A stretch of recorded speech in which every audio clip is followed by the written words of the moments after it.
ಸಾಹೇಬ್ ಅಂಬೇಡ್ಕರ್ ಅವರು ಏನು ಹೇಳಿದ್ರು ಒಂದ್ಸಾರಿ ಅಂತಂದ್ರೆ, ನಮಗೆ ರಾಜಕೀಯ ಸ್ವಾತಂತ್ರ್ಯ ಬಂದಿದೆ.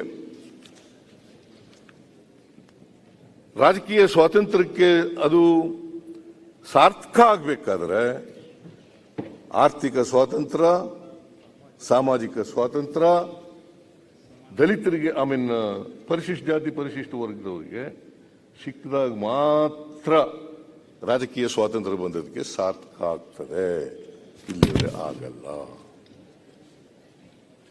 ಇನ್ನೂ ಒಂದು ಮಾತು ಹೇಳಿದ್ರು, ನಿಮಗೆ ಜ್ಞಾಪಿಸಲಿಕ್ಕೆ ಬಯಸ್ತಾ ಇದ್ದೀನಿ. 1949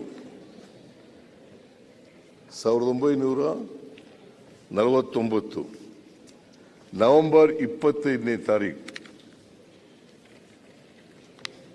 25 ನವೆಂಬರ್ 1949 ಕಾನ್ಸ್ಟಿಟ್ಯೂಯೆಂಟ್ ಅಸೆಂಬ್ಲಿನಲ್ಲಿ ಒಂದು ಭಾಷಣ ಮಾಡಿದ್ದಾರೆ. ಬಾಬಾ ಸಾಹೇಬ್ ಅಂಬೇಡ್ಕರ್ ಅವರು ಸಂವಿಧಾನ ರಚನಾ ಸಮಿತಿಯ ಅಧ್ಯಕ್ಷರಾಗಿ ಸಂವಿಧಾನವನ್ನು ಅಂಗೀಕಾರಕ್ಕೆ ಮಂಡಿಸಿ ಒಂದು ಭಾಷಣ ಮಾಡಿದ್ದಾರೆ. ಏನಂತ ಭಾಷಣ ಮಾಡಿದ್ದಾರೆ ಅಂತಂದ್ರೆ, ಜನವರಿ 26 1950ನೇ ಇಸ್ವಿಗೆ ಸಂವಿಧಾನ ಜಾರಿಯಾಗ್ತದೆ. ಅಷ್ಟೊತ್ತು ಕಾಲ ತೀರ್ಮಾನ ಆಗ್ಬಿಟ್ಟಿದೆ ಯಾವತ್ತಿಂದ ಜಾರಿ ಆಗೋದು ಅಂತ. ಜನವರಿ 26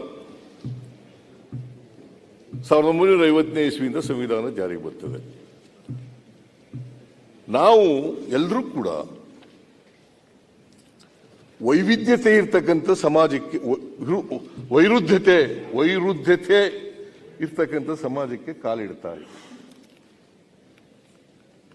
ನಮ್ಮ ಸಮಾಜದಲ್ಲಿ ಅಸಮಾನತೆ ಇದೆ, ಆರ್ಥಿಕವಾಗಿ ಸಾಮಾಜಿಕವಾಗಿ ಅಸಮಾನತೆ ಇದೆ.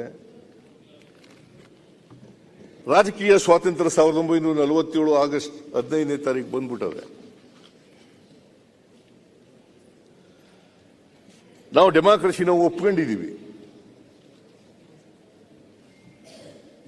ಒಪ್ಕೊಂಡಿದ್ದೀವಿ. ಅವ್ರು ಎಷ್ಟೇ ಎತ್ತರದ ಮುಕ್ತಿ ಆದರೂ ಕೂಡ ಪ್ರೆಸಿಡೆಂಟ್ಗೂ ಒಂದೇ ಓಟು, ಒಂದೇ ಮೌಲ್ಯ, ಹಾಗೇನೆ ಒಬ್ಬ ವ್ಯಕ್ತಿಗೆ ಒಂದು ಓಟು ಒಂದು ಮೌಲ್ಯ ಅಂತಕ್ಕಂಥದ್ದು ಒಪ್ಕೊಂಡಿದೆ. ಆದರೆ ಆರ್ಥಿಕವಾಗಿ ಸಾಮಾಜಿಕವಾಗಿ ಅದಿಲ್ಲ. ಅದಕ್ಕೋಸ್ಕರನೇ ವೈರುಧ್ಯತೆ ಇರ್ತಕ್ಕಂಥ ಸಮಾಜಕ್ಕೆ ನಾವು ಕಾಲಿಡ್ತಾ ಇದ್ದೀವಿ.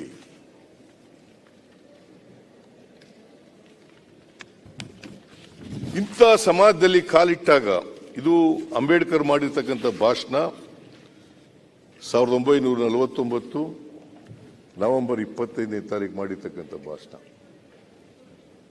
ಕಾನ್ಸ್ಟಿಟ್ಯೂಯೆಂಟ್ ಅಸೆಂಬ್ಲಿನಲ್ಲಿ. ಅದು ಒಂದು ಚರಿತ್ರಾರ್ಹವಾದಂಥ ಭಾಷಣ. ಅವರು ಬಹಳ ವಿಚಾರಗಳನ್ನು ಹೇಳಿದ್ದಾರೆ. ಸಂವಿಧಾನ ಎಷ್ಟು ದಿನ ಆಯಿತು, ಯಾಕಾಯಿತು, ಹೇಗಾಯಿತು, ನಾವು ಏನಾದರೂ ಉದ್ದೇಶ ಏನು, ಯಾರ ಕೈನಲ್ಲಿ ಇದ್ರೆ ಸಂವಿಧಾನ ಸುರಕ್ಷಿತವಾಗಿರ್ತದೆ, ಯಾರ ಕೈನಲ್ಲಿದ್ರೆ ಸಂವಿಧಾನದ ಆಶಯಗಳು ಈಡೇರ್ತವೆ, ಇವೆಲ್ಲ ವಿಚಾರಗಳ ಬಗ್ಗೆನೂ ಕೂಡ ಅವತ್ತೇ ಮುಂದಾಲೋಚನೆ ಮಾಡಿ ಅನೇಕ ಭಾಷಣಗಳನ್ನು ಅವತ್ತು ಹಿಸ್ಟಾರಿಕಲ್ ಭಾಷಣವನ್ನು ಮಾಡಿದ್ದಾರೆ. ಅದಕ್ಕೋಸ್ಕರ ಈ ವೈರುಧ್ಯತೆ ಇರ್ತಕ್ಕಂಥ ಸಮಾಜಕ್ಕೆ ನಾವು ಕಾಲಿಡುವಾಗ, ಆರ್ಥಿಕವಾಗಿ ಸಾಮಾಜಿಕವಾಗಿ ರಾಜಕೀಯದಲ್ಲಿ ಇರ್ತಕ್ಕಂಥ ರೀತಿಯಲ್ಲಿ ಒಬ್ಬ ಮನುಷ್ಯ ಒಂದು ಓಟು ಒಂದು ಮೌಲ್ಯ ಇಲ್ಲ, ಸಮಾನತೆ ಇಲ್ಲ, ಶ್ರೀಮಂತರು ಬಡವರಿದ್ದಾರೆ, ಸಾಮಾಜಿಕವಾಗಿ ಅಸಮಾನತೆ ಇದೆ, ಓದ್ದವರಿದ್ದಾರೆ ಓದಿದವರಿದ್ದಾರೆ, ಅನರ್ಹರಿದ್ದಾರೆ, ಓದ್ದೇ ಇರ್ತಕ್ಕಂಥವ್ರು, ಅವರು ಎಂಥದ್ದು